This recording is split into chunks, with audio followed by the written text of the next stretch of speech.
Umalis ka na. Ngayon din. Ang tunog ng papel na pinunit ay umalingaw-ngaw sa buong opisina. Hindi man lang tinapunan ng tingin ni Gabriel ang babaeng umiiyak sa harap niya. Hinagis niya ang tseke sa ibabaw ng makintab na mesa. Ang halagang nakasulat doon ay sapat na para buhayin ang isang pamilya ng kalahating taon. Pero para kay Gabriel, isa lang iyong piraso ng basura. Basura, katulad ng lahat ng solusyong sinubukan niya. "Sir, maawa naman po kayo." Humahagulgol na, sabi ng yaya. Namumula ang mata nito at nanginginig ang mga kamay. "Hindi ko na po kaya. Ang mga anak nyo, hindi sila normal. Nakakatakot sila tumingin. Para silang ano?" Dahan-dahang nag-angat ng tingin si Gabriel. Ang kanyang mga mata ay mas malamig pa sa aircon ng kwartong iyon. Tumigil sa paghinga ang babae. "Lumayas ka bago ko bawiin ang huling sweldo mo," bulong ni Gabriel. Pero ang bawat salita ay parang patalim. Nagmamadaling kinuha ng babae ang tseke. Halos madapa siya sa pagtakbo palabas ng pinto sa takot. Bang! Padabog na sumara ang pinto at naiwan na naman si Gabriel sa katahimikan. Napahilot siya sa kanyang sentido. Muli, naramdaman niya ang pamilyar na bigat sa kanyang dibdib. Ang katahimikan sa loob ng mansyon na ito ay hindi payapa. Ito ay nakakabingi. Ito ang tunog ng kanyang kabiguan. 3 taon. 3 taon na siyang mayaman, makapangyarihan, at tinitingala ng lahat sa negosyo. Pero sa loob ng bahay na ito, isa lang siyang ama na walang kwenta. Isang ama na hindi maabot ang sarili niyang mga anak. Tumingin siya sa CCTV monitor sa kanyang mesa. Sa screen, nakita niya ang silid ng kambal. Sina Lucas at Mateo nakaupo lang sa sahig. Walang imik. Nakatulala sa kawalan. Para silang mga manika na tinanggalan ng baterya. "Mahal," bulong ni Gabriel sa hangin. Ang boses ay basag. "Patawarin mo ako. Hindi ko sila kayang ayusin." Napapikit si Gabriel. Ang imahe ng kanyang asawa, nakangiti, puno ng buhay, ay unti-unting nabubura sa kanyang isipan. Napapalitan ng galit at lungkot sa mga mata ng kanyang mga anak. Isang kumatok sa pinto ang bumasag sa kanyang pagmumuni-muni. "Sir Gabriel," boses iyon ni Mrs. Rosing, ang mayordoma. "Nandito na po yung kapalit, yung nag-a-apply." Huminga ng malalim si Gabriel at inayos ang kanyang coat. Binawi niya ang emosyon sa kanyang mukha at ibinalik ang maskara ng isang walang pusong negosyante. "Papasukin mo." Bumukas ang pinto. Pumasok si Mrs. Rosing at sa likod niya ay isang babaeng basang-basa sa ulan. Payat ito, nakasuot ng kupas na t-shirt at maong, pero nakataas ang noo. Tinitigan siya ni Gabriel mula ulo hanggang paa. Walang nikatiting na interes sa kanyang mga mata. "Wala ka sa listahan ng agency," malamig na sabi ni Gabriel habang binubuklat ang folder sa mesa, hindi man lang tumitingin sa babae. "Hindi po ako galing sa agency, sir," sagot ng babae. Ang boses niya ay mahina pero buo. "Ako po si Sofia. Nakita ko po yung yaya na lumabas kanina. Umiiyak. Nagbaka sakali po ako." Napahinto si Gabriel. Tumingin siya kay Sofia. Ngayon lang siya nakakita ng aplikante na mukhang mas problemado pa kaysa sa kanya. "Alam mo ba kung bakit siya umiiyak?" tanong ni Gabriel. Tumayo siya at dahan-dahang lumapit kay Sofia. "Dahil impyerno ang bahay na ito. Ang mga anak ko.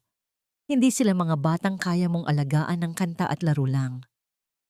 Hindi umatras si Sofia. Sa halip, sinalubong niya ang tingin ni Gabriel. "Kailangan ko po ng trabaho, sir.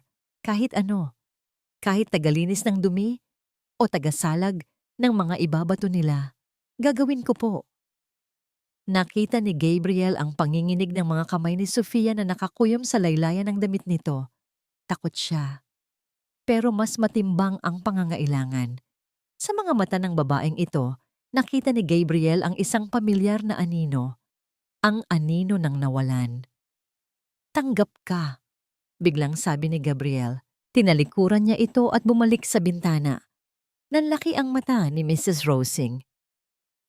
Pero sir, wala pa siyang background check. Wala akong pakialam. Putol ni Gabriel. Aalis din naman siya bukas. Ibigay mo sa kanya ang kwarto sa baba. Magsisimula siya ngayon din. Lumipas ang gabi ng mabilis at mabigat. 12:00 na ng hating gabi nang umuwi si Gabriel mula sa opisina. Tahimik ang buong mansyon. Masyadong tahimik. Nakasanayan na niya ang mga kalabog, ang tunog ng nababasag na vase, o ang hysterical na sigaw ng mga yaya tuwing gabi. Ang kambal ay madalas magwala kapag oras na ng tulog. Ayaw nilang pumikit, takot na baka paggising nila may mawala na naman. Pero ngayon, wala. Umakyat si Gabriel sa hagdan. Ang bawat hakbang ng sapatos niya ay umaalingaw-ngaw sa hallway. Huminto siya sa tapat ng kwarto ni Lucas at Mateo. Bukas ang pinto ng bahagya. Kumabog ang dibdib ni Gabriel. Hindi iniiwan na bukas ang pinto. Mahigpit ang utos niya na ilak iyon para hindi makalabas at masaktan ng kambal ang sarili nila. Dahan-dahan niyang itinulak ang pinto. Ang ilaw ng buwan mula sa bintana, ang tanging tumatanglaw sa kwarto. Kalat-kalat ang mga laruan sa sahig. Ang mga unan ay nasa lapag, pero walang tao sa kama. Wala sina Lucas at Mateo sa kanilang higaan. Nanlamig ang buong katawan ni Gabriel. Agad niyang kinapa ang switch ng ilaw, pero bago pa niya mapindot ito, may narinig siyang kaluskos mula sa madilim na sulok ng kwarto, sa likod ng malaking cabinet. Isang anino ang gumalaw. Sino yan? Sigaw ni Gabriel, akmang susugod. Ngunit natigilan siya nang makita ang isang maliit na kamay na nakalawit mula sa likod ng cabinet. Kamay ng isa sa mga anak niya. At ito ay hindi gumagalaw. Lucas. Halos madapa si Gabriel sa pagmamadali palapit sa sulok. Ang puso niya ay kumalabog ng malakas sa kanyang dibdib, parang gustong kumawala. Agad niyang hinablot ang maliit na kamay. Mainit. Humihinga. Bumagsak ang balikat ni Gabriel. Napaluhod siya sa sahig, hinahabol ang kanyang hininga habang unti-unting nawawala ang takot na bumabalot sa kanya. Binuksan niya ang flashlight ng kanyang cellphone para makita ng maayos ang sitwasyon. At sa liwanag na yon, natigilan siya. Nakita niya ang isang himala. Nakasandal si Sofia sa pader, tulog na tulog. Ang ulo niya ay nakayuko. Ang buhok ay magulo. Pero hindi yon ang nakakuha ng atensyon ni Gabriel. Sina Lucas at Mateo. Ang mga anak niyang ayaw magpahawak kahit kanino. Ang mga batang naging mailap pa sa mababangis na hayop. Ngayon ay mahigpit na nakayakap sa kanya. Si Lucas, na laging nagwawala at nambabato ng gamit, ay payapang nakahawak sa laylayan ng damit ni Sofia. Si Mateo, na laging umiiyak sa sulok, ay nakasandal ang ulo sa balikat ng dalaga. Ang thumb nito ay nasa bibig, parang isang normal na bata. Katahimikan. Ito pala ang tunog ng kapayapaan na 3 taon na niyang hinahanap. Ito ang katahimikang hindi nabibili ng pera. Dahan-dahang inilapit ni Gabriel ang ilaw sa braso ni Sofia na yakap ni Lucas. Napasinghap siya. Sa ilalim ng maputla nitong balat, nakita niya ang mga pasa, pula at nangingitim na marka, pula at nangingitim na mga pasa. Malinaw ang hugis ng mga yon sa maputing balat ni Sofia. Mga marka ng maliliit na kamay na pilit nananakit. Mga bakas ng kurot. May bahagyang hiwa pa sa kanyang pisngi na natuyo na ang dugo. Napagtanto ni Gabriel ang nangyari. Sina Lucas at Mateo. Sinaktan nila si Sofia. Pinagbabato. Kinurot. Pero hindi siya tumakbo. Sa halip na iwan ang mga bata o tawagin ng guard, gaya ng ginawa ng iba, nanatili siya. Tinanggap niya ang sakit. Hinayaan niyang saktan siya ng mga bata hanggang sa mapagod ang mga ito. At sa kanya inalay ang yakap na ito. Isang yakap na nagpapatawad. Naramdaman ni Gabriel ang paninikip ng kanyang lalamunan.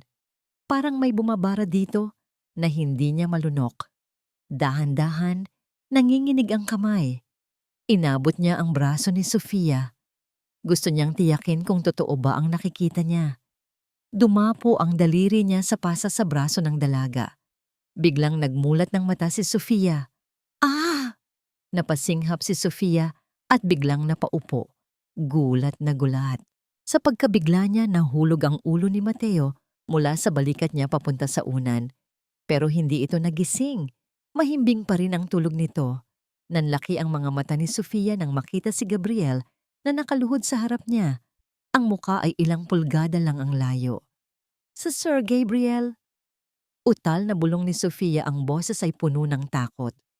Sorry po. Nakatulog ako. Huwag niyo po akong paalisin. Pakiusap. Akmang tatayo siya para yumuko. Pero hinawakan ni Gabriel ang kanyang pulsuhan. Mahigpit. Natigilan si Sofia. Tumingin siya sa mata ni Gabriel. Wala na ang yelong nakita niya kanina. Ang nakikita niya ngayon sa mga mata ng amo ay isang emosyon na hindi niya maintindihan. Halo-halong gulat, awa, at pag-asa. Sino ka ba talaga, Sofia Mendez? Bulong ni Gabriel, ang boses ay mababa at seryoso. Sa labas ng bintana, huminto na ang ulan. Pero sa loob ng kwartong iyon, nagsisimula pa lang ang bagyo. Mabigat ang talukap ng mga mata ni Sofia nang magising siya. Ang unang naramdaman niya ay ang kirot sa kanyang braso. Nang tingnan niya ito, kulay ube na ang pasa kung saan siya kinurot ni Lucas kagabi. Mahapdi, pero mas matindi ang kaba sa dibdib niya nang maalala ang nangyari. Si Sir Gabriel, ang higpit ng hawak nito sa kanya kagabi. Ang lalim ng mga mata nito noong tinanong siya kung sino siya. Hindi niya alam kung paano siya nakatakas sa sitwasyong yon. Basta ang alam niya, dali-dali siyang nagpaalam. Tumakbo pabalik sa maliit na kwarto ng katulong at nagdasal na sana hindi siya sesantihin kinabukasan. Sofia! Ang matinis na boses ni Mrs. Rosing ang bumasag sa kanyang pag-iisip. Bumangon ka na dyan! Akala mo ba porket hindi ka pinalayas ni Sir kagabi ay prinsesa ka na? Ang mga alaga mo, nagwawala na naman. Napabangon agad si Sofia. Hindi pa man siya nakakapaghilamos, rinig na niya ang kalabog mula sa itaas. Tunog ng mga nababasag na gamit. Tunog ng galit. Pag-akyat niya sa second floor, nakita niya ang ibang mga katulong na nagbubulungan sa gilid. Takot na takot lumapit sa kwarto ng kambal. Huminga ng malalim si Sofia. Inayos niya ang kanyang lumang damit at pinihit ang doorknob. Pagbukas niya, isang matigas na bagay ang tumama sa kanyang noo. Aray! Napahawak siya sa kanyang ulo. Isang mamahaling toy car ang tumalbog sa paanan niya. Masakit. Ramdam niya ang pag-init ng dugo sa ilalim ng balat niya. Sa gitna ng kwarto, nakatayo sina Lucas at Mateo. Ang mga mata nila ay nanlilisik, parang mga ligaw na pusa na handang umatake. Hawak ni Lucas ang isang mabigat na libro, akmang ibabato ulit. Imbes na umatras o magalit, tinitigan sila ni Sofia. Nakita niya ang panginginig ng mga kamay ng mga bata. Hindi ito galit. Ito ay takot. Takot na maiwan ulit. Takot na may ibang tao na namang papasok sa buhay nila at aalis din agad. Dahan-dahang isinara ni Sofia ang pinto sa likod niya. Umupo siya sa sahig, malapit sa pinto, malayo sa kanila. Ipinakita niyang wala siyang gagawin. Wala siyang dalang pamalo. Wala siyang dalang sermon. Hindi ako aalis, bulong ni Sofia. Bumato ulit si Lucas. Tumama ang libro sa balikat ni Sofia. Napapikit siya sa sakit pero hindi siya gumalaw. Hindi siya umalis sa pwesto niya. Kahit saktan niyo ako, hindi ako aalis. Naalala niya ang kanyang sariling anak, si Bonbon. Kung buhay pa ito ngayon, kasing edad na sana ni na Lucas at Mateo. Naalala niya ang mga gabing umiiyak ito dahil sa sakit. At ang tanging nagpapatahan dito ay ang kanyang tinig. Wala sa loob na nagsimulang humuni si Sofia. Isang pamilyar na himig. Ang kanta ng kanyang lola. Ang kantang naging sandalan niya noong siya ay nag-iisa at nagluluksa. Sana'y di nagmaliwang dati kong araw. Mahina lang ang boses niya sa simula. Nanginginig pa. Natigilan si Lucas. Ibinaba niya ang hawak na robot. Nang munti pang bata sa piling ni nanay. Pumikit si Sofia at hinayaan ang kanta na dumaloy mula sa puso niya. Sa bawat nota, ibinubuhos niya ang pangungulila niya kay Bonbon. Ang sakit ng pagiging ina na nawalan ng anak ay humahalo sa sakit ng mga batang nawalan ng ina. Unti-unting humupa ang tensyon sa kwarto. Ang hangin na kanina ay puno ng galit, ngayon ay bumibigat sa emosyon. Nais kong maulit ang awit ni Inang Mahal, awit ng pag-ibig habang ako'y nasa duyan. Dahan-dahang nagmulat ng mata si Sofia. Nasa harapan na niya si Mateo. Ang batang kanina ay parang halimaw kung magwala. Ngayon ay nakatitig sa kanya. Ang mga mata nito ay puno ng luha. Unti-unti, inabot ni Mateo ang kanyang maliit na kamay at hinawakan ang pisngi ni Sofia sa tapat kung saan tumama ang laruan kanina. Nanlamig at uminit ang pakiramdam ni Sofia ng sabay. Ito ang unang beses na may humawak sa kanya nang may ganitong klaseng pag-iingat mula noong namatay ang asawa at anak niya. Hinawakan niya ang kamay ng bata. Andito lang si Yaya, bulong niya. Ligtas na kayo. Lumapit din si Lucas. Hindi ito yumakap, pero umupo ito sa tabi niya at isinandal ang ulo sa kanyang balikat.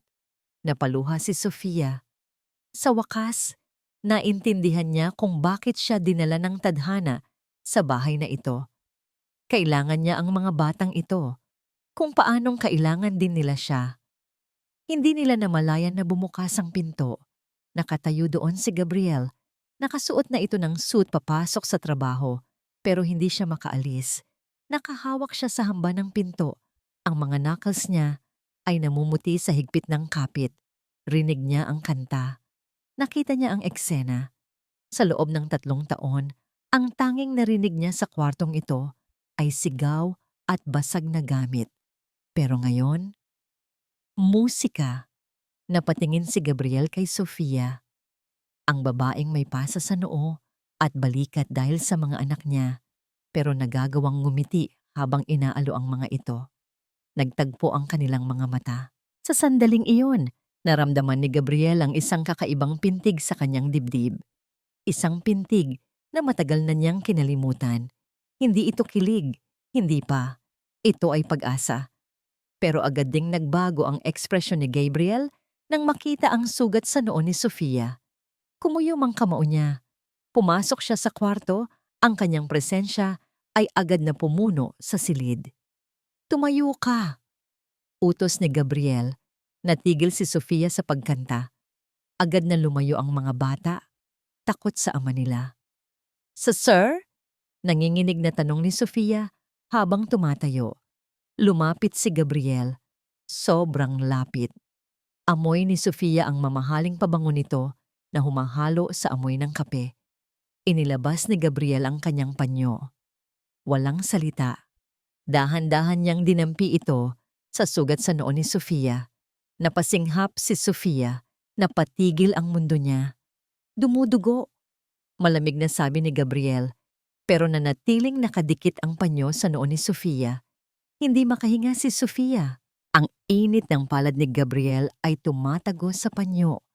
Dumadaloy papunta sa balat niya at diretso sa kanyang sistema.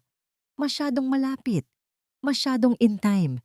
Gusto niyang umatras, pero parang na-magnet ang mga paa niya sa sahig. Sir, ayos lang po ako. Nauutal na bulong ni Sofia. Gasgas lang po ito. Hindi sumagot si Gabriel. Sa halip dahan-dahan niyang ibinaba ang kamay. Tinitigan niya ang panyo na may bahid ng dugo.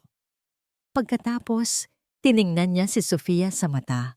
Sa unang pagkakataon, nakita ni Sofia ang mukha ng amo ng malapitan. Gwapo ito, pero mukhang pagod. May itim sa ilalim ng mga mata at malalim na gatla sa noo. Mukha itong taong matagal nang hindi nakakatulog ng mahimbing. Sa susunod, basag ni Gabriel sa katahimikan. Ang boses ay mababa. Kapag sinaktan ka nila, Umilag ka.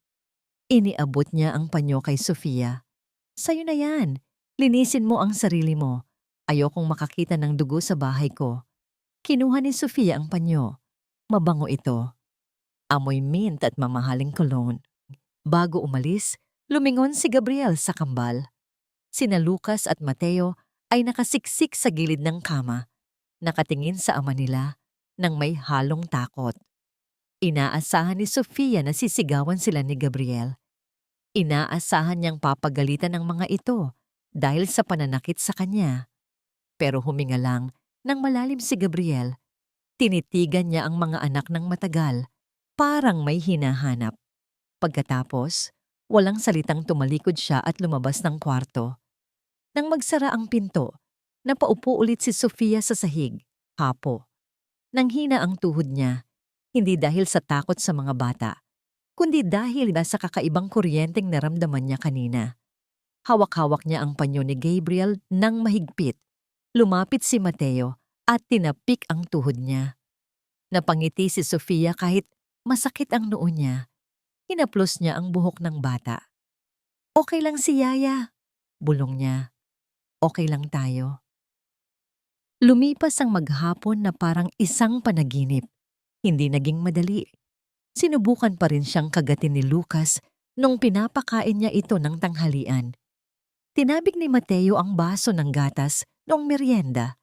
Pero sa bawat pagsubok, hindi nagalit si Sofia. Kinantahan lang niya sila. Ang bawat saugoy ng duyan ay parang mahika na unti-unting nagpapalambot sa matitigas na puso ng mga bata. Pagsapit ng gabi, pagod na pagod ang katawan ni Sofia, pero puno ang puso niya. 11:00 ng gabi nang dumaan ulit si Gabriel sa hallway. Kakarating lang niya galing sa opisina. Tinanggal niya ang kanyang kurbata at bit-bit ang kanyang coat. Akmang didiretso na siya sa kwarto niya nang mapansin niyang bahagyang nakabukas ang pinto ng kwarto ng kambal. Huminto siya. Wala siyang naririnig na sigaw. Wala siyang naririnig na iyak. Dahan-dahan, sumilip siya sa awang ng pinto. Ang nakita niya ay nagpatigil sa pagtibok ng puso niya ng ilang segundo. Ang ilaw ng lampshade ay nagbibigay ng mainit na kulay sa kwarto. Sa gitna ng malaking kama, mahimbing na natutulog sina Lucas at Mateo. Pero hindi lang sila ang nandoon.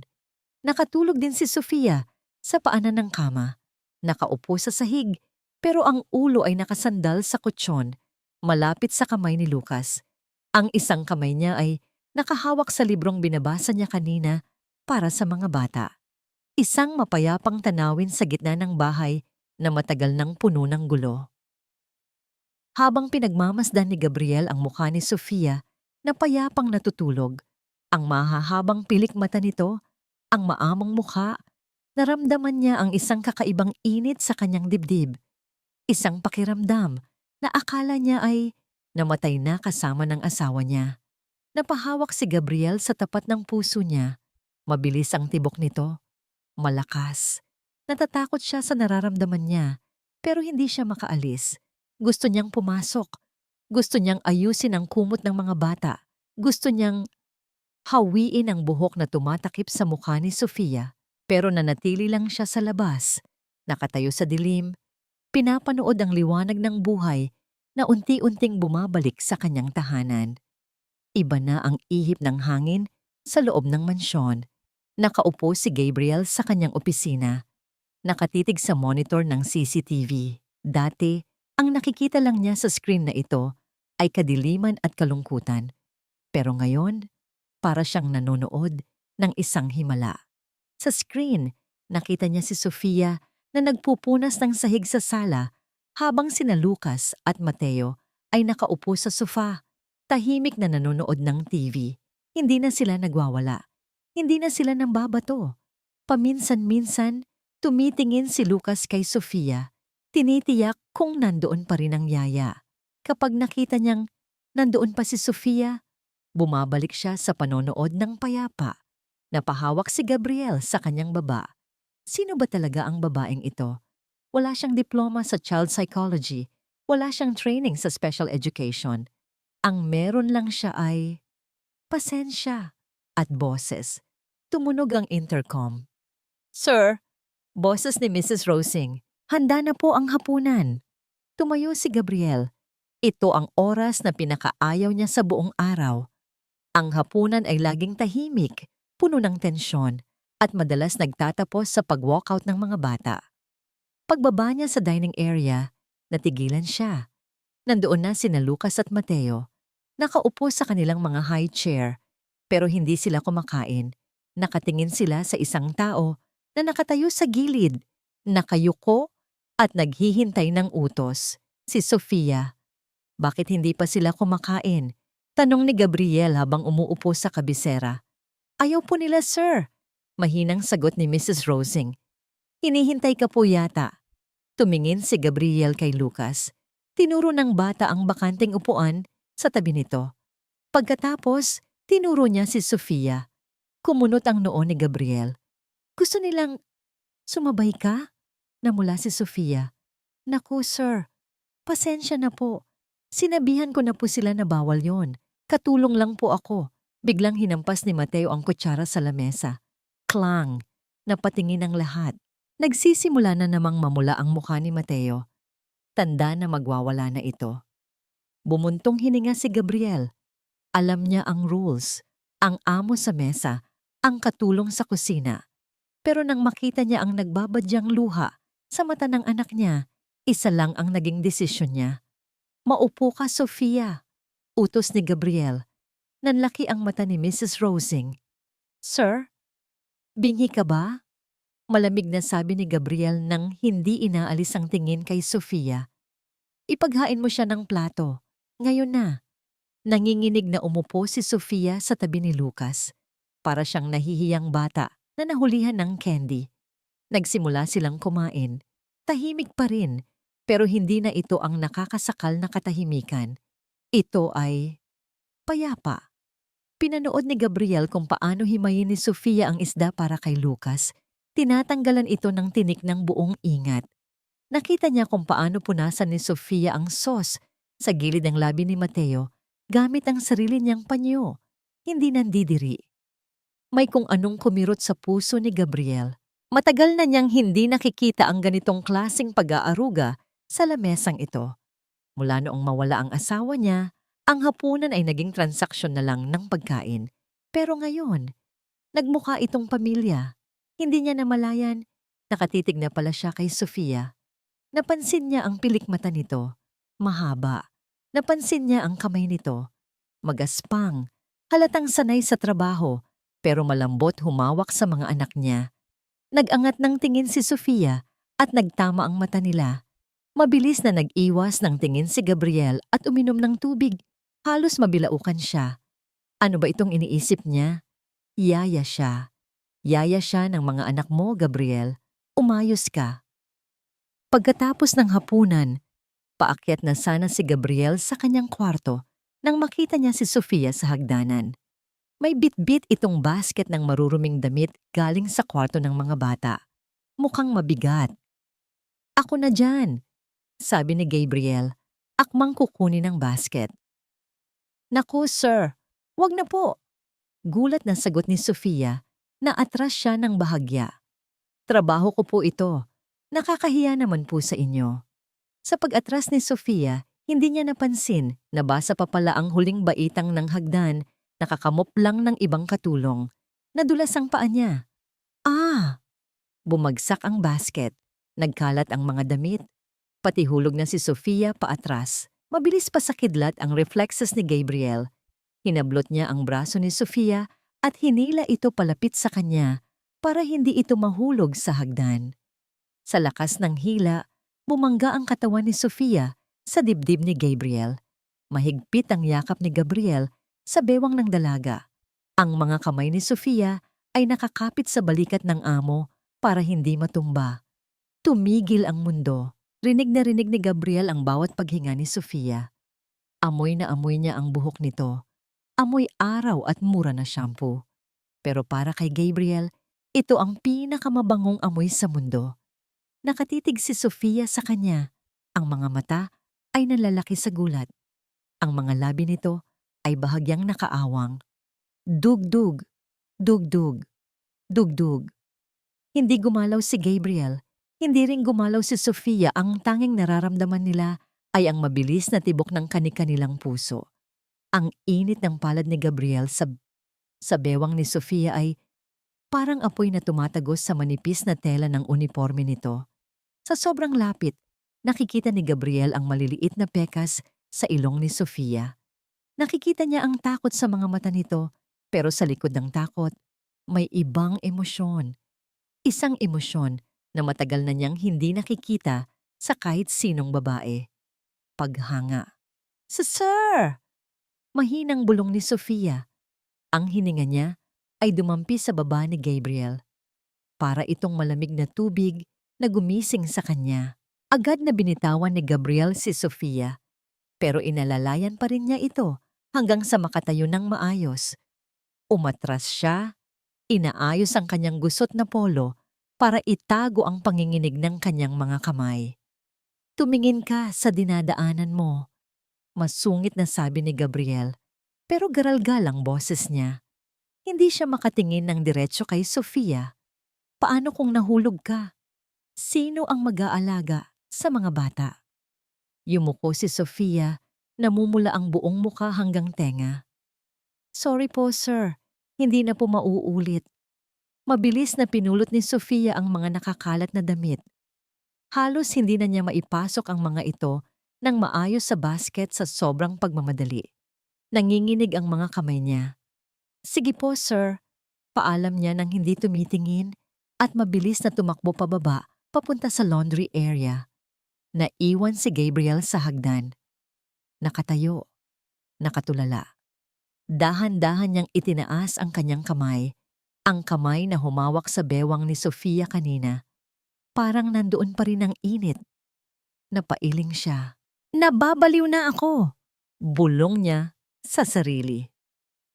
Kinabukasan, maagang umuwi si Gabriel. May dala siyang maliit na paper bag galing sa mall. Sa loob nito ay isang simpleng hair clip na may disenyong bulaklak. Nakita niya kasi kanina na laging nahuhulog ang buhok ni Sofia sa mukha nito habang nag-aalaga sa mga bata. Gusto niyang ibigay ito bilang pasasalamat. Yun lang, wala nang iba. Pagpasok niya sa sala, narinig niya ang isang tunog na nagpahinto sa kanya. Tawanan. Hindi lang basta tawanan. Boses iyon ni Lucas at Mateo. Sumilip siya sa garden. Nakita niya si Sofia na naghahabulan kasama ang kambal. Nadapa si Sofia sa damuhan ng sadya at imbes na magalit, humagalpak ng tawa ang dalawang bata sabay dagan sa kanya. Napangiti si Gabriel. Isang totoong nangiti na umabot sa kanyang mga mata. Hinawakan niya ng mahigpit ang paper bag sa bulsa niya. Humakbang siya palapit, handa nang ibigay ang regalo. Handa nang sumali sa saya. Sofia, tawag niya sana. Pero bago pa lumabas ang boses sa lalamunan niya, bumukas ng malakas ang malaking gate ng mansyon. Pumasok ang isang itim na luxury car. Huminto ito sa tapat mismo ng garden, sinisira ang view ng masayang tawanan. Tumahimik ang paligid. Bumukas ang pinto ng kotse. Isang pares ng pulang stilettos ang tumapak sa semento. Sumunod ang isang babaeng nakasuot ng mamahaling designer dress at dark glasses. Ang tindig niya ay puno ng awtoridad. Tinanggal ng babae ang salamin niya. Ang mga mata niya ay matalim, nakatitig sa eksena sa garden. Kay Sofia na nakahiga sa damuhan na parang bata. At kay Gabriel na mukhang tangang nakangiti sa gilid. Nanigas si Gabriel. Kilala niya ang tingin na yon. Ang tingin na laging nagpapaalala sa kanya ng kanyang mga pagkukulang. Miranda! Bulong ni Gabriel. Dahan-dahan ding tumayo si Sofia. Pinapagpag ang damo sa kanyang uniforme. Naramdaman niya ang bigat ng tingin ng bagong dating. Ngumiti ang babae, pero walang saya sa mga labi nito. Isang ngiting kayang pumatay. Well, well, well, sabi ni Miranda. Ang boses ay makinis, pero puno ng lason. Ano itong nadatnan ko? Mukhang ang saya-saya niyo Tumingin siya ng diretso kay Gabriel. Nakalimutan niyo na ba agad ang kapatid ko, Gabriel? Napaupo si Lucas at Mateo sa damuhan na wala ang tawa sa mga labi nila. Bumalik ang dating takot sa kanilang mga mata. Umatras sila at nagtago sa likod ni Sofia at si Sofia, naramdaman niya ang isang matinding kilabot na gumapang sa kanyang batok. Alam niya, sa sandaling iyon, tapos na ang maliligayang araw sa mansyon. Hindi makahinga si Sofia. Ang bawat tapak ng pulang takong ni Miranda sa damuhan ay parang pako na bumabaon sa dibdib niya. Nasa likod niya sina Lucas at Mateo. Ang mga maliliit na kamay ay mahigpit na nakakuyom sa laylayan ng kanyang uniforme. Nanginginig sila. "Gabriel!" Ulit ni Miranda. Tinanggal niya ang kanyang dark glasses at isinabit ito sa neckline ng kanyang mamahaling damit. Ano ang ibig sabihin nito? Bakit ang dudumi ng mga pamangkin ko? Baling niya kay Sofia, ang tingin ay puno ng pandidiri. At bakit hinahayaan mong gumulong sa lupa ang mga bata kasama ang babaeng yan? Napalunok si Sofia. Gusto niyang sumagot, ipagtanggol ang sarili, pero nanuyo ang lalamunan niya sa takot. "Naglalaro lang sila, Miranda," sagot ni Gabriel. Lumapit ito, pero naramdaman ni Sofia na nawala ang tapang na nakita niya sa amo nitong mga nakaraang araw. Bumalik ang pagiging mailap nito. Masaya sila. Yun ang mahalaga. Masaya? Tumaas ang kilay ni Miranda. Tumawa siya ng mahina, pero walang humpay ang lamig. Ang mahalaga ay disiplina, Gabriel.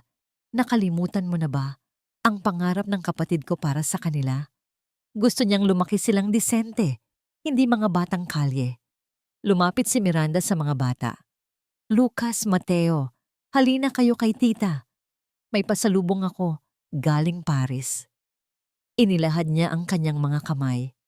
Mahahaba ang kuko nito, kulay pula, matalim tingnan. Imbes na lumapit, lalong sumiksik ang kambal sa likod ni Sofia. Si Mateo ay halos ibaon na ang mukha sa hita ng yaya. Nagdilim ang mukha ni Miranda. Ang ngiti niya ay unti-unting naging isang matigas na linya. "Layuan niyo ang katulong na yan," madiin na utos ni Miranda. Ngayon din, hindi gumalaw ang mga bata. Tumingin si Miranda kay Sofia.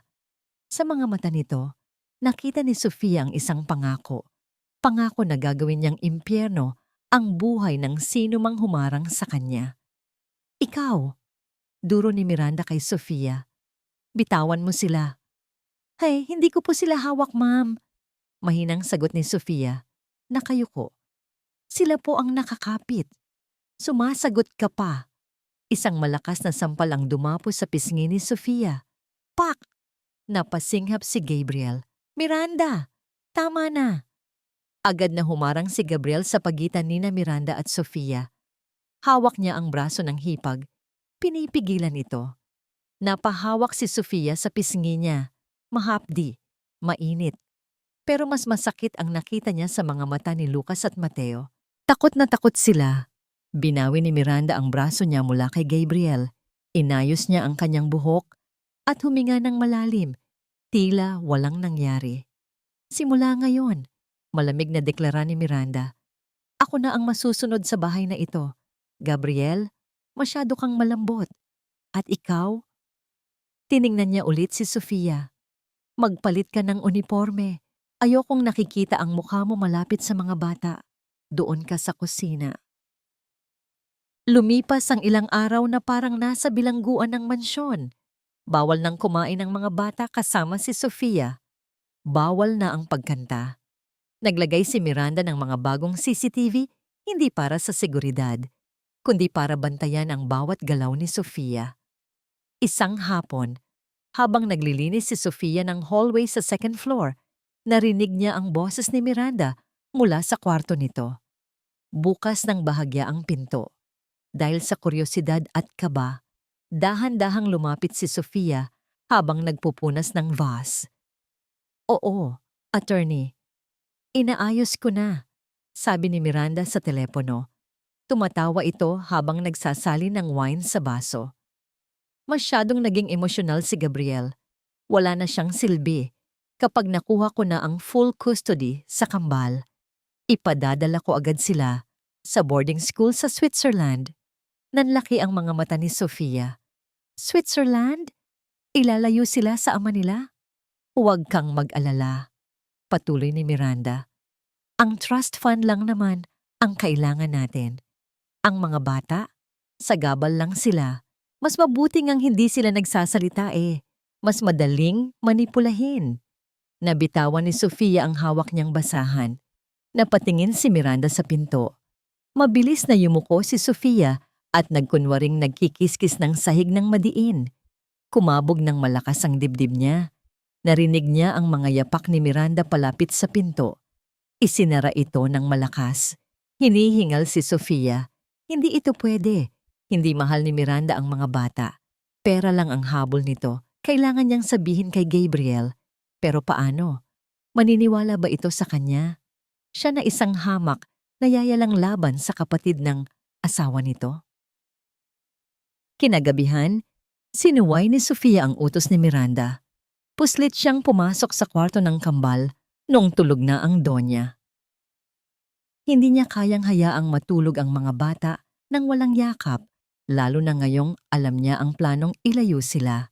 Pagpasok niya, gising pa sina Lucas at Mateo. Nakaupo sila sa kama, nanginginig. Shh! Andito na si Yaya, bulong ni Sofia. Lumapit siya para yakapin sila, pero napansin niyang may hawak si Lucas. Isang bagay na itinatago nito sa ilalim ng unan. Ano yan, Lucas? Malambing na tanong ni Sofia. Dahan-dahang inilabas ni Lucas ang kamay niya. Isang litrato. Litrato ito ng namayapa nilang ina. Pero hindi ito buo. Punit-punit ito. Ginadgad ang mukha ng nanay gamit ang ballpen hanggang sa mabutas ang papel. Kinilabutan si Sofia. Sino ang may gawa nito? Imposibleng mga bata ang gumawa nito. Mahal na mahal nila ang mama nila. Tumingin si Lucas kay Sofia.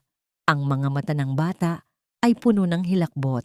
Nanginginig ang kamay niyang itinaas at itinuro ang direksyon ng pinto. Papunta sa kwarto sa dulo ng hallway. Ang kwarto ni Miranda. Bago pa makapagreaksyon si Sofia, hinawakan ni Mateo ang kamay niya at hinila siya palapit para bumulong. Ito ang unang beses na susubok magsalita ang bata. Inilapit ni Sofia ang tenga niya sa bibig ni Mateo. Walang boses na lumabas, hangin lang. Pero naintindihan ni Sofia ang sinabi ng mga labi nito. Bad. Isang salita. Isang babala. Biglang bumukas ang pinto ng kwarto. Liwanag mula sa hallway ang pumasok at tumama sa silweta ng isang tao na nakatayo sa may pintuan. Si Miranda. Nakangiti ito pero hawak niya ang kwintas na diamante na pag-aari ng namayapang asawa ni Gabriel. Sofia! Malambing pero nakakakilabot na tawag nito. Pwede ba kitang makausap sandali? May nawawala kasi akong gamit. Alam na ni Sofia ang mangyayari. Ang bitag ay nakahanda na. Magnanakaw. May magnanakaw sa pamamahay na ito. Ang matinis na sigaw ni Miranda ay bumasag sa katahimikan ng mansyon. Napatayo si Gabriel sa kanyang swivel chair sa library. Agad siyang lumabas at nakita ang kaguluhan sa sala. Nakatayo si Miranda sa gitna, nanginginig sa galit, habang nakayuko ang lahat ng katulong sa harap niya. Si Sofia ay nasa dulo ng pila, maputla at halatang kinakabahan. Anong nangyayari dito? Tanong ni Gabriel. Ang boses niya ay mababa, pero sapat, para patahimikin ang lahat. Lumapit si Miranda kay Gabriel. Ang mukha nito ay basa ng luha o sadyang magaling lang talagang umarte. Gabriel, ang kwintas ni ate, yung diamond necklace na suot niya noong wedding anniversary niyo, nawawala. Nanigas si Gabriel. Ang kwintas na yon. Iyon ang huling regalong ibinigay niya sa asawa bago ito namatay. Nakatago yon sa vault sa kwarto ni Miranda dahil kinuha niya ito para itago daw. Baka naman naiwan mo lang kung saan, Miranda. Mahinahong sabi ni Gabriel, bagaman nagsisimula na ng kumabog ang dibdib niya. Hindi. Sigurado ako, sigaw ni Miranda. Tumingin siya ng masama sa hilera ng mga katulong. Hinalughog ko na ang buong kwarto ko. Isa sa mga patay gutom na ito ang kumuha. Binalingan niya si Mrs. Rosing. Yaya, kalkalin mo ang mga gamit nila. Ngayon din. Nagkatinginan ang mga katulong. Wala silang nagawa kundi ilabas ang kanilang mga bag. Pinanood ni Gabriel ang bawat galaw. Gusto niyang isipin na drama lang ito ni Miranda, pero paano kung totoo? Ang kwintas na yon ay hindi lang basta alahas. Alaala iyon. Isa-isang ibinuhos ni Mrs. Rosing ang laman ng mga bag sa sahig. Wala sa bag ni Inday. Wala sa bag ni Ana. Sumunod ang bag ni Sofia. Isang lumang backpack na kupas na ang kulay. Kinuha ni Mrs. Rosing ang bag at itinaob ito. Nahulog ang mga laman, isang notebook, lumang pitaka, payong at isang kumikinang na bagay. Kling! Tumama ang diamante sa marmol na sahig. Tumigil ang ikot ng mundo ni Gabriel. Doon sa paanan ni Sofia, nakalatag ang kwintas ng kanyang asawa. Kumikislap ito sa ilalim ng chandelier, parang nangaasar. Napasinghap ang lahat. Sabi ko na nga ba? Tili ni Miranda. Ikaw na ahas ka. Hindi po. Nanginginig na, sabi ni Sofia. Lumuhod siya, hindi para kunin ang kwintas, kundi para magmakaawa. Sir Gabriel, hindi po akin yan. Hindi ko po alam kung paano napunta yan dyan. Maniwala po kayo. Tumingin si Sofia kay Gabriel. Ang mga mata nito ay puno ng luha at takot. Ang parehong mga mata na nagbigay ng init sa bahay na ito nitong mga nakaraang linggo. Gusto niyang maniwala. Gustong-gusto niyang maniwala kay Sofia.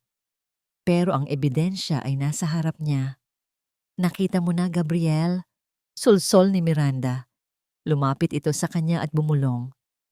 Pinapasok mo ang babaeng yan sa buhay natin. Hinayaan mo siyang lumapit sa mga bata. Magnanakaw siya. Paano kung sa susunod? Ang mga pamangkin ko naman ang tangayin niya para ipatubos. Natigilan si Gabriel, ang mga bata. Napatingin siya sa taas ng hagdan. Nandoon sina Lucas at Mateo. Nakadungaw sa railings. Nakikita nila ang lahat.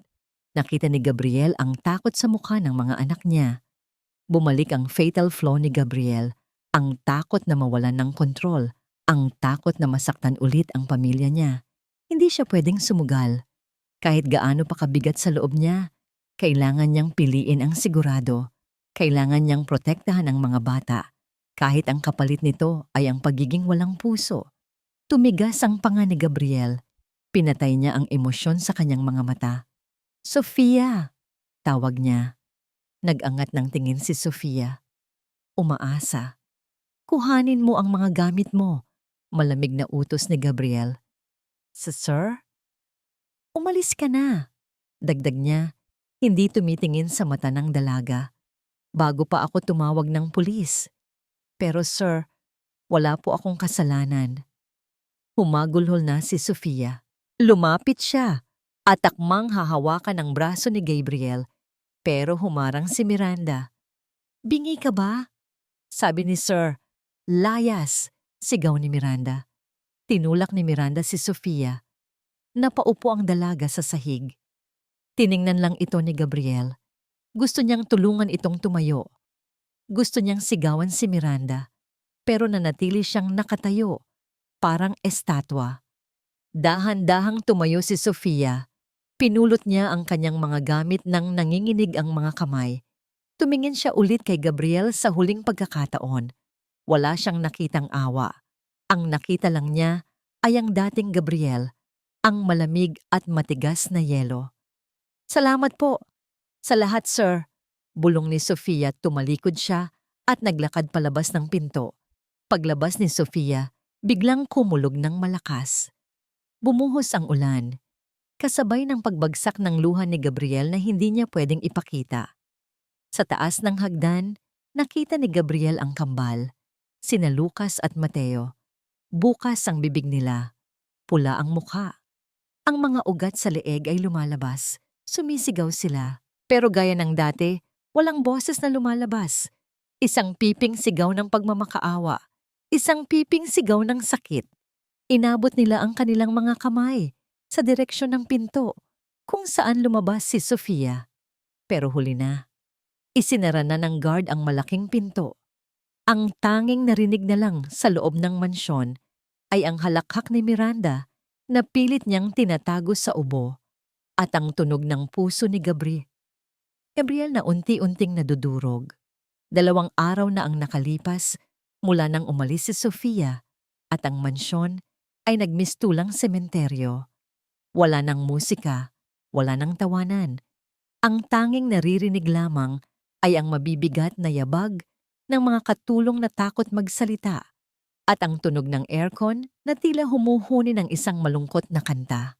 Sa kwarto ng kambal, ang amoy ng panis na pagkain ay humahalo sa amoy ng gamot. Nakaupo si Gabriel sa sahig sa tabi ng kama ni na Lucas at Mateo. Hawak niya ang isang mangkok ng lugaw na kanina pa lumamig. Lucas, anak. Mateo. Basag ang boses ni Gabriel. Sige na, kahit isang subo lang. Please. Hindi gumalaw ang mga bata. Nakahiga sila, nakatalukbong ng kumot hanggang leeg. Ang mga mata nila ay nakadilat pero walang buhay. Nakatitig lang sila sa kawalan. Ang kanilang mga pisngi ay humpak at ang mga labi ay tuyot na tuyot. Ayaw nilang kumain. Ayaw nilang uminom. Ito ang kanilang protesta. Ito ang kanilang paraan ng pagsasabi ng sakit na hindi nila kayang bigkasin. Bumukas ang pinto. Pumasok si Miranda. Suot nito ang isang matingkad na pulang bestida. Tila walang pakialam sa luksang bumabalot sa bahay. Tiningnan niya ang mga bata nang may halong iritasyon. Ano ba yan, Gabriel? Mataray na sabi ni Miranda. Hanggang ngayon ba naman ay nagpapaloko ka sa arte ng mga batang yan? Gutom lang yan. Kapag hindi na nila kaya, kakain din yan. Huwag mong konsintihin ang katigasan ng ulo. Dahan-dahang ibinaba ni Gabriel ang mangkok sa sahig. Tumayo siya. Ang mga kamao niya ay nakakuyom sa gilid. Naramdaman niya ang pag-init ng kanyang tenga at ang mabilis na pagpintig ng ugat sa kanyang leeg. Lumabas ka. Mahinang utos ni Gabriel. Tinaasan siya ng kilay ni Miranda. Excuse me? Ako na nga ang nagmamalasakit. Sabi ko lumabas ka. Hablot ni Gabriel ang mangkok at ibinato ito sa pader sa tabi ni Miranda. Crash! Nagkalat ang lugaw at nabasag ang porselana. Napasinghap si Miranda at napahawak sa dibdib. Sa unang pagkakataon, nakita niya ang demonyo sa mga mata ng bayaw niya. Wala kang alam sa nararamdaman nila. Nanginginig na sabi ni Gabriel. Kaya parang awa mo na. Umalis ka sa harap ko bago ko makalimutan na kapatid ka ng asawa ko. Padabog na lumabas si Miranda pero bago isara ang pinto, nagbitaw ito ng huling salita. Bahala ka sa buhay mo. Kapag namatay ang mga yan sa gutom, kasalanan mo. Naiwan si Gabriel na hinihingal. Tiningnan niya ang mga anak. Pumikit si Mateo at tumulo ang luha sa gilid ng mata nito. Hindi na kaya ni Gabriel. Kailangan niyang malaman ang totoo. Hindi siya pinatatahimik ng kanyang kutob. Ang tingin ni Sofia bago ito umalis, iyon ay tingin ng isang taong inosente. Mabilis na naglakad si Gabriel papunta sa kanyang study room. Nilak niya ang pinto. Binuksan niya ang kanyang computer. Alam ni Miranda ang lahat ng sulok ng bahay. Alam niya kung nasaan ang mga CCTV. Pero may isang bagay na hindi alam ng hipag niya.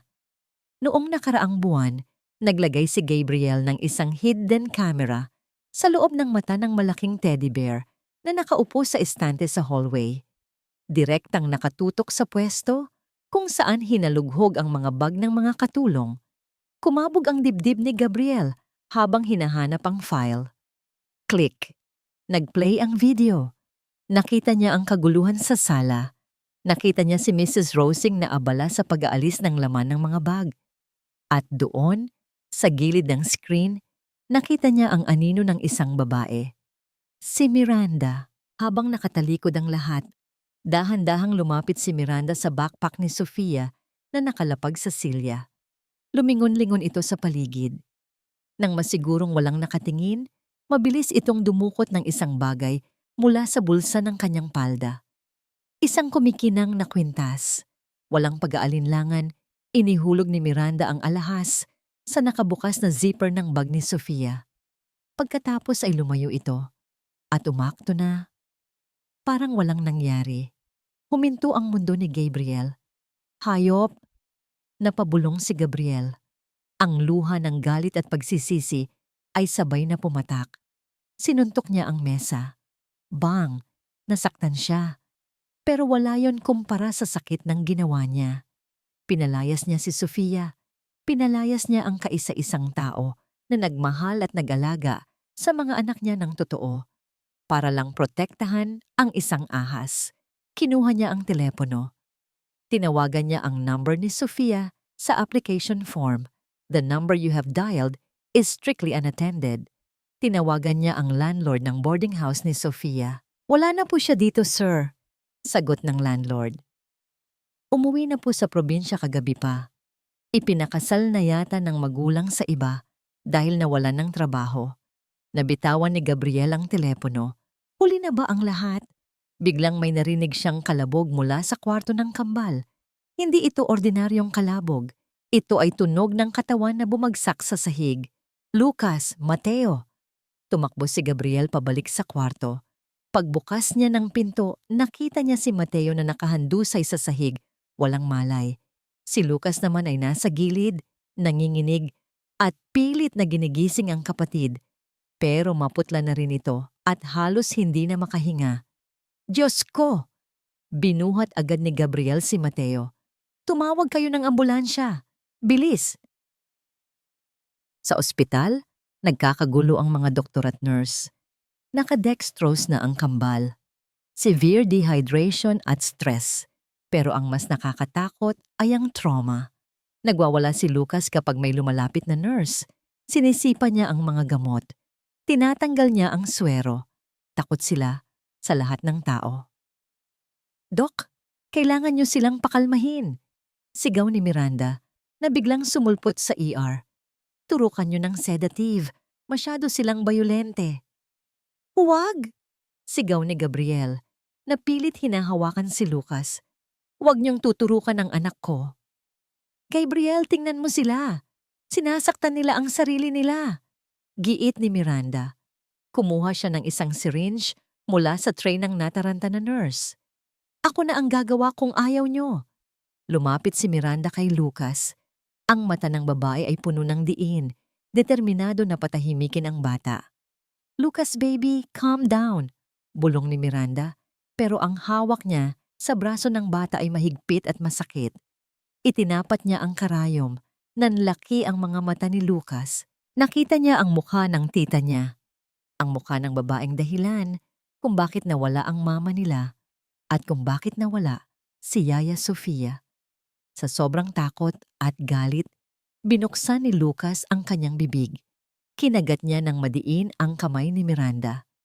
Aray! Tili ni Miranda. Nabitawan niya ang syringe at sa gitna ng kaguluhan, isang boses ang umalingaw-ngaw.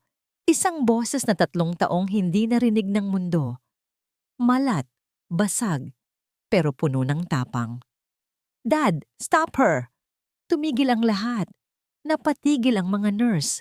Napatigil si Miranda habang hawak ang dumudugong kamay. Napatigil si Gabriel. Dahan-dahan siyang tumingin sa anak. Si Lucas, na umiiyak at nanginginig, ay nakatingin sa kanya ng diretso. Dad! Ulit ni Lucas, humahagulgol. Bad siya. She's bad. Napaluhod si Gabriel at niyakap ang anak ng mahigpit. Ito na ang katapusan ng pananahimik at ito na ang simula ng paghihiganti. Dad! Stop her! Ang 3 salitang iyon ay parang bombang sumabog sa loob ng emergency room. Natahimik ang lahat. Pati ang tunog ng mga monitor ay tila humina. Ang mga doktor at nurse ay nakatitig sa batang lalaki na 3 taong napipi, na ngayon ay nagsasalita na.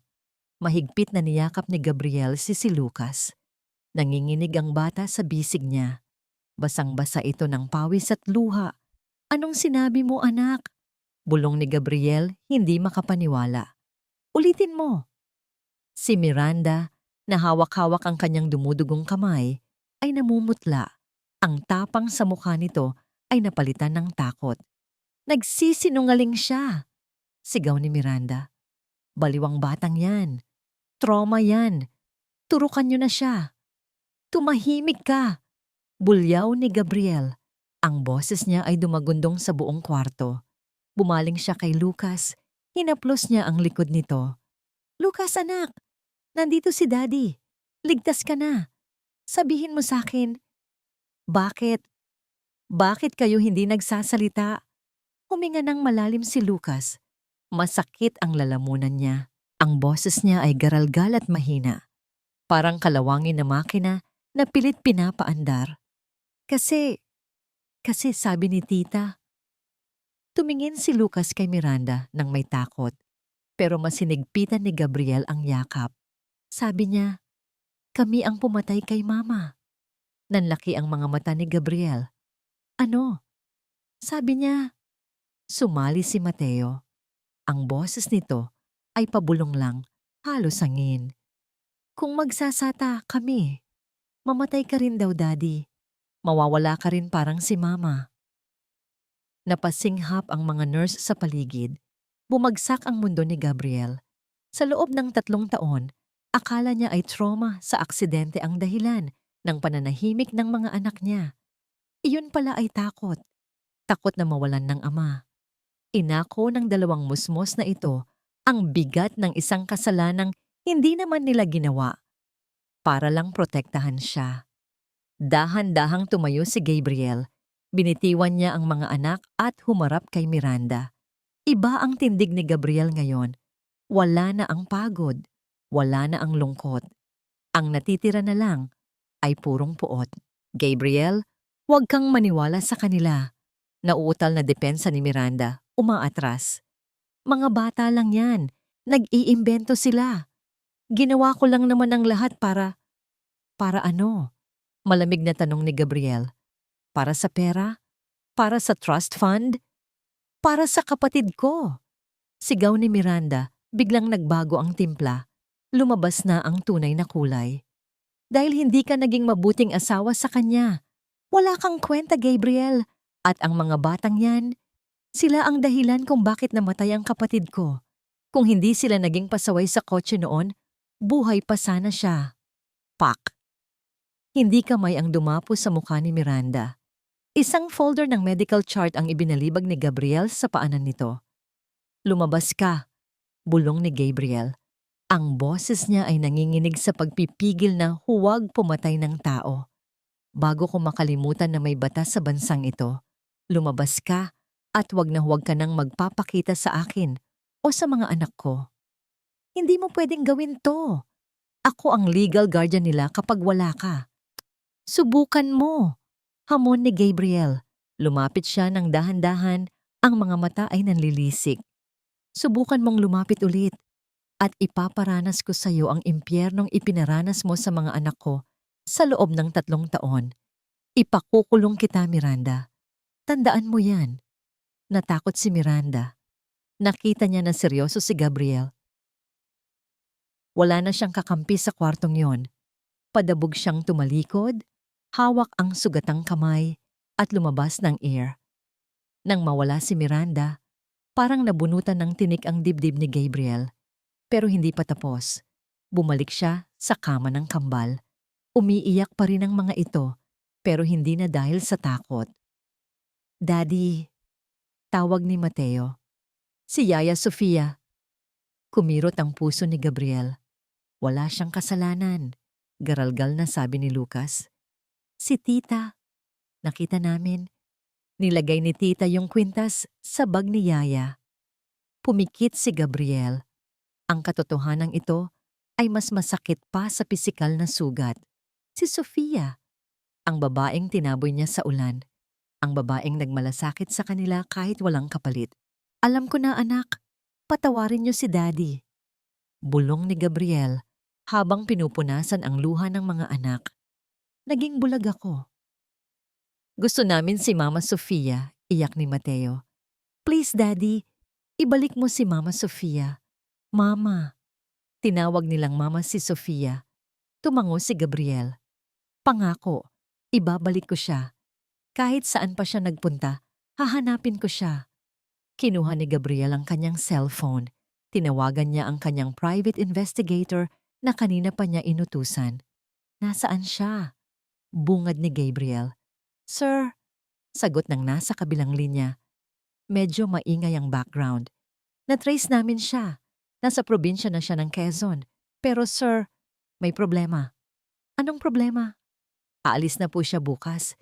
Ipinagkasundo po siya ng mga magulang niya sa isang matandang hasyendero doon para pambayad utang. Kasal na po bukas ng umaga. Nanlamig si Gabriel. Kasal? Bukas? Tumingin siya sa orasan. 10:00 na ng gabi. Ilang oras ang biyahe papuntang Quezon? 4? 5? Lucas, Mateo, sabi ni Gabriel. Hinalikan niya ang noo ng bawat isa. Magpalakas kayo. May susunduin lang si Daddy. Si Mama Sofia? Tanong ni Lucas. Puno ng pag-asa ang mga mata. Oo, sagot ni Gabriel. Isang pangako na hindi pwedeng mapako. Ang Mama Sofia niyo. Tumakbo palabas ng ospital si Gabriel. Sumakay siya sa kanyang sports car. Wala siyang pakialam kung bumabagyo. Wala siyang pakialam kung masira ang sasakyan niya. Isa lang ang nasa isip niya. Hindi pwedeng maikasal si Sofia sa iba.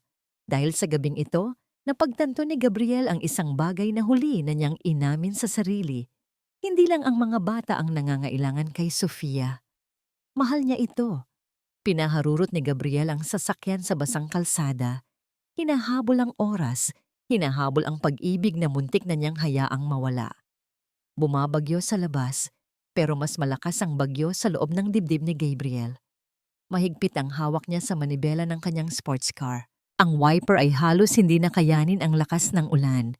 Sa backseat nakabalot sa makakapal na kumot sina Lucas at Mateo. Oo, isinama niya ang mga bata. Alam niyang delikado dahil kakalabas lang ng mga ito sa ospital. Pero noong akmang aalis siya mag-isa, nagwala ang kambal. Kumapit sila sa binti niya at nagmakaawa. Gamit ang paos nilang mga boses, hindi niya kayang iwan sila. At alam niya, kailangan sila ni Sofia. Malapit na ba tayo no, Dad? Tanong ni Lucas. Mahina ang boses nito, halatang pagod. Pero gising na gising ang diwa. Malapit na, anak. Kapit lang, sagot ni Gabriel. Kahit ang totoo ay hindi niya sigurado. Nawalan ng signal ang GPS niya kanina pa. Nasa liblib na bahagi na sila ng Quezon. Ang kalsada ay hindi na semento. Ito ay lupa na naging putik dahil sa ulan. Biglang, blag. Umugong ang makina, tapos ay namatay. Napamura si Gabriel sa isip niya. Ang kanyang sasakyan na nagkakahalaga ng milyon-milyon ay walang silbi sa lubak-lubak at maputik na daan ng probinsya. Bumaba ang gulong sa malalim na putik at na-stuck ito. Dad? Tawag ni Mateo. Takot ang tono. Huminga ng malalim si Gabriel, tumingin siya sa labas. Madilim, maputik, umuulan. Pero ayon sa huling turo ng Waze, bago nawala ang signal, 2 kilometro na lang ang layo ng kapilya. 2 kilometro. Tatakbuhin nila. Bumaba si Gabriel. Agad na bumuhos ang ulan sa kanyang mamahaling suit. Binuksan niya ang pinto sa likod. Lucas, Mateo, kailangan nating maglakad. Kaya niyo ba? Tumango ang 2 bata. Walang reklamo, walang arte. Binuhat ni Gabriel si Mateo dahil ito ang mas mahina. Hinawakan naman niya ng mahigpit ang kamay ni Lucas. Takbo! Tumakbo sila sa gitna ng ulan. Ang sapatos ni Gabriel na gawa sa Italy ay lumubog sa putik. Ang puting polo niya ay naging kulay kape. Ilang beses siyang muntik madulas, pero hindi siya bumitaw. Ang Gabriel na dating takot madumihan, ang Gabriel na dating nandidiri sa gulo, ngayon ay tumatakbo sa putikan. Yakap ang kanyang mga anak, hinahabol ang babaeng mahal niya. Sa loob ng lumang kapilya, amoy kandila at lumang kahoy. Nakaupo sa unang hilera ang mga magulang ni Sofia, umiiyak pero walang nagawa. Sa harap ng altar, nakatayo ang groom, isang matandang hasyendero na may malaking tiyan at gintong na ngipin.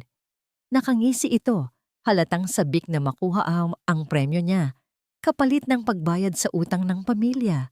Naglalakad si Sofia sa gitna. Suot niya ang isang simpleng puting bestida na medyo maluwag sa kanya. Wala siyang makeup. Ang mukha niya ay maputla at ang mga mata niya ay mugto. Bawat hakbang ay parang paglapit sa kamatayan. Wala na, isip ni Sofia. Ito na ang kapalaran ko, ang maging kabayaran. Naalala niya ang mukha ni Gabriel, ang ngiti nito noong nasa garden sila. Naalala niya ang yakap ni na Lucas at Mateo. Napapikit si Sofia. Tumulo ang luha niya kasabay ng pagtunog ng kampana. Nakarating siya sa altar. Hinawakan ng matanda ang kamay niya. Malamig at magaspang. Gusto niyang bawiin ang kamay niya. Pero naalala niya ang kanyang mga magulang. Simulan na natin, atat na sabi ng matanda sa pari. Bumuka ang bibig ng pari para magsalita. Blag. Bumukas ng malakas ang pinto ng kapilya. Ang hangin at ulan ay pumasok sa loob. Pinatay ang mga kandila. Napalingon ang lahat. Sa may pintuan, nakatayo ang isang lalaki. Basang-basa. Puno ng putik ang damit. Magulo ang buhok. Humihingal. May karga itong bata sa isang bisig at may akay na isa pa sa kabila. Ang mga tao ay nagbulungan. Sino yan? Pulubi ba yan? Pero kilala ni Sofia ang silweta na yon. Kahit puno ng putik, kahit gulo-gulo ang itsura, alam ng puso niya kung sino ito. Itigil. Sigaw ni Gabriel, habol ang hininga. Itigil ang kasal. Sino ka? Galit na sigaw ng matandang groom. Guard, palabasin ang mga pulubing yan. Akmang lalapit ang mga tanod barangay, pero humakbang papasok si Gabriel. Ang awtoridad sa boses niya, kahit pa mukha siyang basahan, ay nagpatigil sa lahat. Ibinaba ni Gabriel si Mateo. Ang dalawang bata, kahit nanginginig sa lamig at pagod, ay tumakbo papunta sa altar. Mama Sofia! Sabay na sigaw ni Lucas at Mateo. Umalingaw-ngaw ang boses nila sa buong simbahan. Napaluhod si Sofia. Hindi siya makapaniwala. Nagsasalita sila. Tinatawag nila siyang mama. Sinalubong niya ng yakap ang dalawang bata. Mahigpit. Umiiyak sila sa balikat niya. Binabasa ng luha at ulan ang bestida niya. Huwag ka umalis, mama. Iyak ni Lucas. Bad si Tita Miranda. Ikaw ang gusto namin. Uwi na tayo, mama. Hikbi ni Mateo. Naiyak na rin ang mga tao sa simbahan. Pati ang pari ay napatigil. Dahan-dahang lumapit si Gabriel. Ang bawat hakbang niya ay mabigat, pero puno ng determinasyon. Tumigil siya sa harap ni Sofia at ng matandang groom. Tiningnan ni Gabriel ang matanda. Magkano? Ha? Gulat na tanong ng matanda. Magkano ang utang ng pamilya niya? Tanong ni Gabriel, seryoso. Babayaran ko? Doble, triple. Sabihin mo lang, layuan mo lang ang mag-iina ko. Nagulat si Sofia. Mag-iina? Tumingin si Gabriel kay Sofia. Lumuhod siya. Hindi dahil sa pagod, kundi dahil sa pagsuko. Pagsuko ng kanyang pride, ng kanyang takot, at ng kanyang puso. Hinawakan niya ang maruming kamay ni Sofia gamit ang kanyang nanginginig na mga kamay. Sofia! Bulong ni Gabriel, at sa unang pagkakataon, nakita ni Sofia na umiiyak ang milyonaryong ito. Patawarin mo ako. Naging gago ako. Nabulag ako ng galit at takot. Pero noong nawala ka, doon ko nalaman na mas nakakatakot pala ang mabuhay nang wala ka. Tumingin si Gabriel sa mga mata ni Sofia. Hindi ko na kailangan ng yaya at Sofia. Kaya kong mag-hire ng kahit sino. Ang kailangan ko, ang kailangan ng mga anak ko, ay ikaw. Bumunot ng hininga ang buong simbahan. Sofia Mendez, patuloy ni Gabriel, ang boses ay puno ng pagsusumamo. Tinatanggap mo ba ang trabahong maging ilaw ng tahanan namin. Hindi bilang katulong, kundi bilang asawa ko. At nanay nila? Natulala si Sofia. Tumingin siya sa mga magulang niya na tumatango at umiiyak sa tuwa. Tumingin siya sa matandang groom na ngayon ay nakayuko na sa hiya. At tumingin siya kina Lucas at Mateo na naghihintay ng sagot. Ang mga mata ay puno ng pag-asa. At sa huli, tumingin siya kay Gabriel. Ang lalaking akala niya ay bato, pero ngayon ay nakaluhod sa putikan para sa kanya. Dahan-dahang ngumiti si Sofia habang tumutulo ang luha. Bubuka na sana ang bibig niya para sumagot, nang biglang, bzzzt, bzzzt. Tumunog ang cellphone ng abogado ni Gabriel na kasunod nilang dumating, pero na-late dahil sa putik. Sinagot ito ng abogado.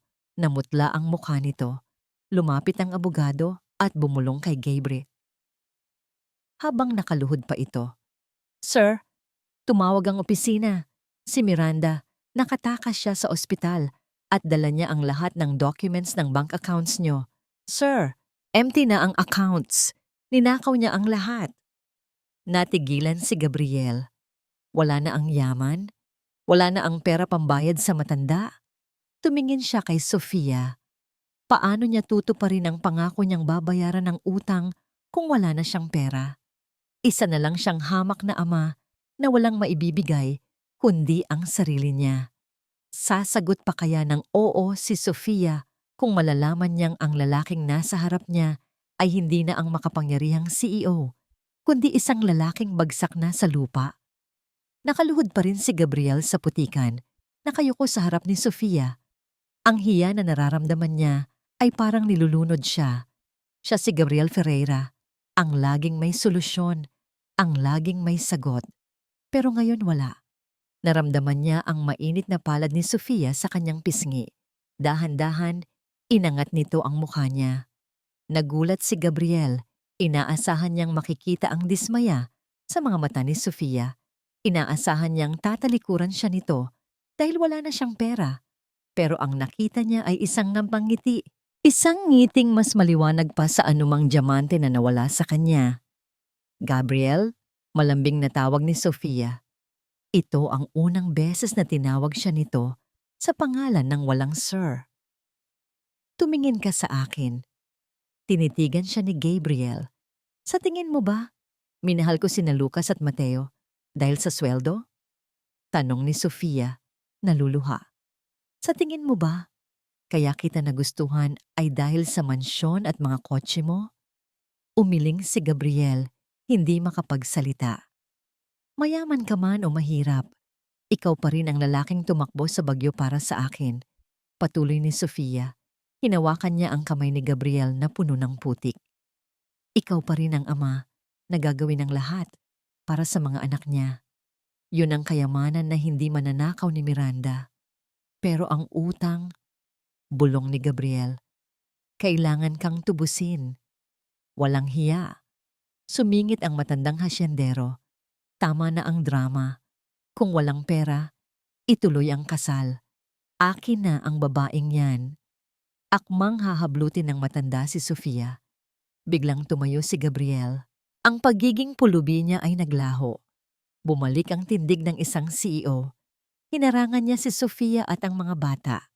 Tinanggal ni Gabriel ang relo sa kanyang kaliwang pulso. Isang Patek Philippe. Ito na lang ang tanging bagay na suot niya na may halaga. Regalo pa ito ng kanyang ama. "Ito," sabi ni Gabriel. Inihagis niya ang relo sa matanda. Sinalo ito ng groom, gulat na gulat. Ang relong niyan ay nagkakahalaga ng 5 milyong piso. Madiin na sabi ni Gabriel. "Sobra-sobra pa yan para bayaran ang utang ng pamilya ni Sofia at bilhin ang buong lupa mo. Kunin mo yan at umalis ka sa harap ko." Nanlaki ang mata ng matanda habang sinusuri ang relo. Alam niyang totoo ito. Nanginginig ang kamay niya sa tuwa. Hindi na siya nakipagtalo. Nakuha na niya ang gusto niya. Mabuti naman. At nagkaintindihan tayo." Utal na sabi ng matanda bago mabilis na tumakbo palabas ng simbahan kasama ang mga tanod. Takot na bawiin pa ni Gabriel ang relo. Natahimik ang kapilya. Humarap si Gabriel sa mga magulang ni Sofia. "Tainay," sabi ni Gabriel, yumuko bilang paggalang. "Patawad po sa gulo. Wala po akong maibibigay na pera ngayon. Pero ipinapangako ko, hindi magugutom ang anak nyo. Mamahalin ko siya at irerespeto higit pa sa buhay ko." Nagkatinginan ang mga magulang ni Sofia. Nakita nila si Lucas at Mateo na nakakapit sa palda ni Sofia, tinatawag itong Mama. Nakita nila ang sakripisyo ni Gabriel. Tumango ang tatay ni Sofia at ngumiti. "Alagaan mo siya, iho. Yan lang ang yaman namin." Humarap ulit si Gabriel kay Sofia. Huminga siya ng malalim. Ang ulan sa labas ay tumitila na. Ang sikat ng araw ay nagsisimula nang sumilip sa mga bintana ng simbahan. "Wala akong sing-sing," sabi ni Gabriel, napapakamot sa batok. "Nasa vault din na ninakaw ni Miranda." Tumawa si Sofia habang umiiyak. "Okay lang." Lumuhod ulit si Gabriel. Tumingin siya sa mga mata ni Sofia. "Sofia Mendez, wala akong maiaalok na marangyang buhay ngayon. Back to zero ako. Mag-uumpisa tayo sa wala." Pero tumingin siya sa kambal na nakangiti sa gilid. "May dalawa tayong helper." Nagtawanan ang mga tao sa simbahan. "Kaya tatanungin kita ulit," seryosong sabi ni Gabriel. "Will you marry me? Will you be the mother of my children and the love of my life?" Hindi sumagot si Sofia. Sa halip, nagsimula siyang kumanta. Mahina, pero puno ng pagmamahal. Sana'y di nagmaliw ang dati kong araw. Sumabay si Gabriel, sintunado. Mali-mali ang tono, pero kumanta siya. Nang munti pang bata sa piling ni nanay, sumali sina Lucas at Mateo. Sa loob ng maliit na kapilya sa probinsya, ang pamilyang binuo ng tadhana ay nagduet sa isang kanta ng pag-asa. Pagkatapos ng kanta, tumango si Sofia. "Oo, Gabriel, oo." Tumayo si Gabriel at niyakap si Sofia. Binuhat niya ito at pinaikot sa ere. Nagpalakpakan ang mga tao. Yumakap sa binti nila sina Lucas at Mateo, tumatalon sa tuwa. "Uwi na tayo?" Tanong ni Gabriel matapos ang isang matamis na halik. "Uwi na tayo," sagot ni Sofia. Bumalik sila sa Maynila. Dahil sira ang sports car, sumakay sila sa bus. Isang kakaibang karanasan para kay Gabriel at sa kambal. Pero hindi sila nagreklamo. Nakatulog si Lucas sa kandungan ni Gabriel at si Mateo naman kay Sofia. Magkahawak kamay sina Gabriel at Sofia sa buong biyahe. Pagdating nila sa mansyon, ibang-iba na ang pakiramdam. Wala nang mabibigat na kurtina. Pinabuksan ni Sofia ang lahat ng bintana. Ang sikat ng araw ay pumasok sa bawat sulok ng bahay. Kahit alam nilang wala na silang pera sa bangko, panatag sila. Magkakasama sila. Nasa sala sila. Nagpaplano kung paano magsisimula ulit nang biglang dumating ang isang courier. Delivery po para kay Mr. Gabriel Ferreira. Isang brown envelope. Kinabahan si Sofia. Hinawakan niya ang kamay ni Gabriel.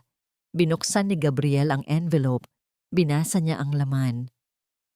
Unti-unting kumuyom ang kanyang panga. "Anong sabi?" tanong ni Sofia. Inilapag ni Gabriel ang papel sa mesa. "Galing sa abogado ni Miranda." Seryosong sabi ni Gabriel.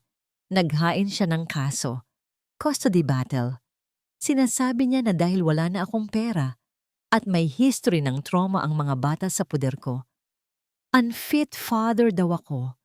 Napahawak sa bibig si Sofia. Gusto niyang kunin sina Lucas at Mateo. Dagdag ni Gabriel, ang mata ay nagdidilim at ang hearing ay bukas agad. Tumingin sila sa kambal na masayang naglalaro sa garden. Walang kamalay-malay na ang tita nila ay hindi pa tapos sa pagwasak sa pamilya nila. Humigpit ang hawak ni Sofia sa kamay ni Gabriel. "Lalaban tayo." Matapang na sabi ni Sofia. "Hindi natin sila ibibigay." "Lalaban tayo." Pag-uulit ni Gabriel. Ang gera ay hindi pa tapos. Malamig ang hangin sa loob ng korte. Nakaupo si Gabriel sa tabi ni Sofia. Mahigpit ang hawak niya sa kamay ng dalaga. Sa kabilang banda, nakaupo si Miranda kasama ang kanyang top-notch na abogado. Nakangisi ito. Suot ang kanyang mamahaling alahas at designer suit. Tila sigurado na sa kanyang tagumpay. Your Honor, panimula ng abogado ni Miranda, matapang ang boses. Ang aking kliyente, si Miss Miranda, ang nag-iisang kamag-anak na may kakayahang bumuhay sa mga bata. Si Mr. Ferreira ay bangkarote. Frozen ang kanyang mga accounts. Paano niya mapapakain ang 2 bata na may special needs kung sarili niya ay hindi niya maitaguyod? Tumingin ang judge kay Gabriel. Mr. Ferreira, totoo ba ito? Tumayo si Gabriel. Inayos niya ang kanyang coat. Wala na ang yabang ng isang milyonaryo, pero nandoon ang dignidad ng isang ama. Totoo po, Your Honor, sagot ni Gabriel. Wala akong pera ngayon. Pero, see? Putol ni Miranda. Wala siyang pera. Ibigay niyo na sa akin ang mga pamangkin ko.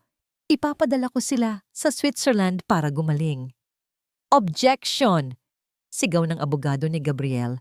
Hindi pa tapos magsalita ang kliyente ko. Huminga ng malalim si Gabriel. Tumingin siya sa likod kung saan nakaupo sina Lucas at Mateo kasama ang isang social worker. 3 taon akong naging mayaman. Patuloy ni Gabriel, ang boses ay basag pero buo. Nabigay ko ang lahat ng laruan, lahat ng gadget, lahat ng doktor. Pero sa loob ng 3 taong iyon, hindi nagsalita ang mga anak ko. Namuhay sila sa takot. Tumingin siya kay Sofia.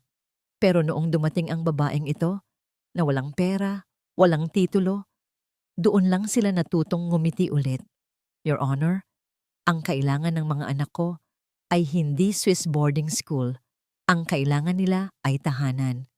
Tumawa ng mapakla si Miranda. Drama, puro drama. Your Honor, ang mga batang yan ay may trauma sa ama nila. Kaya hindi sila nagsasalita. Gusto niyo po bang marinig ang panig ng mga bata? Tanong ng judge. Tumayo ang social worker at inalalayan sina Lucas at Mateo papunta sa witness stand. Kinabahan si Miranda. Your Honor, piping pipi ang mga yan. Sayang lang sa oras.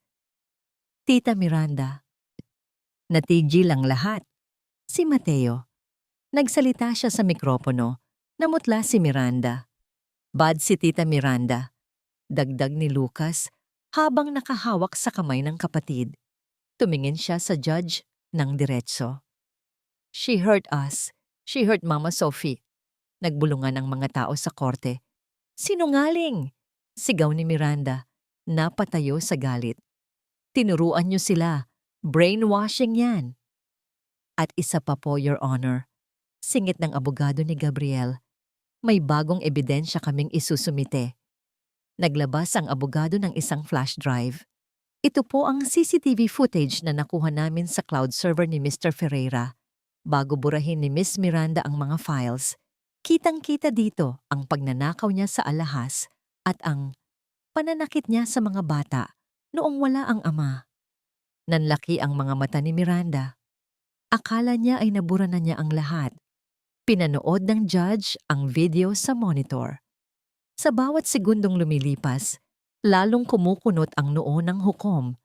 Ang mga tao sa gallery ay napapasinghap sa nakikitang kalupitan ni Miranda. Bumagsak si Miranda sa kanyang upuan. Tapos na.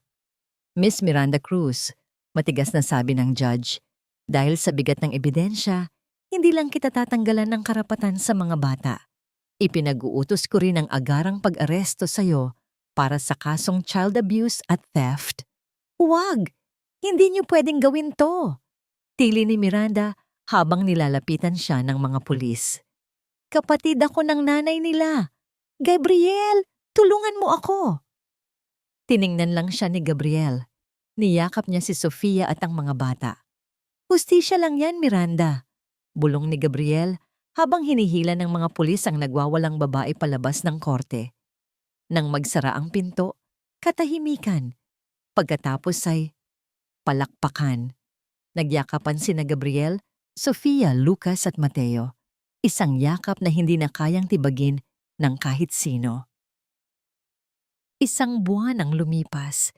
Hindi na kasing enggrande ng dati ang mansyon, pero ito ang pinakamagandang itsura nito. Puno ng bulaklak ang garden. May mga banderitas na gawa sa papel. Walang catering galing sa mamahaling hotel. Ang pagkain ay luto ng nanay ni Sofia at ni Mrs. Rosing, na humingi ng tawad at tinanggap ulit ni Gabriel. Araw ng kasal. Naglalakad si Sofia sa damuhan. Wala siyang suot na sapatos, nakayapak lang siya para damhin ang lupa. Ang suot niyang bestida ay simple lang, pero sa mata ni Gabriel, siya ang pinakamagandang babae sa mundo. Naghihintay si Gabriel sa ilalim ng puno ng mangga, kung saan sila unang nagtawanan ng mga bata. Nang magtagpo sila sa altar, walang pari. Isang pastor lang na kaibigan ng pamilya. Gabriel, sabi ni Sofia sa kanyang vows, tinanggap mo ako noong wala akong wala. Kaya tatanggapin kita, mayaman man o mahirap, sa hirap at ginhawa. Sofia, sagot ni Gabriel, nangingilid ang luha. Binigyan mo ako ng boses noong tahimik ang mundo ko. Ikaw ang musika ko.